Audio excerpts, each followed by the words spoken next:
నా కోసం నువ్వు ఇంకా వేచి ఉంటే, నా ప్రియమైన తులసి, నాకంటే అదృష్టవంతుడు ఈ లోకంలో ఇంకెప్పుడు ఉంటాడు. నేను విడుదల వెళ్ళేప్పుడు మన ఊరి మీదుగా వెళ్తాను. బహుశా అప్పటికి చీకటి పడచ్చు. మనం ఎప్పుడూ కలుసుకునే ఆ చెట్టు దగ్గర నువ్వు పూజించే ఆ కృష్ణ విగ్రహం ముందు ఒకే ఒక దీపం వెలిగించి పెట్టు.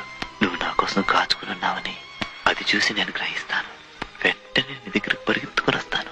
మన చెట్టు కింద ఒక దీపం లేకపోతే నీకు పెళ్ళై భర్తతో సంతోషంగా ఉంటున్నావని అనుకుంటాను.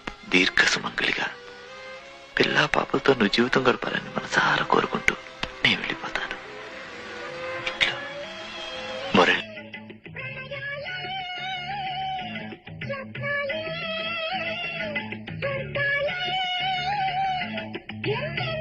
శృంగార లీలలు కన్ను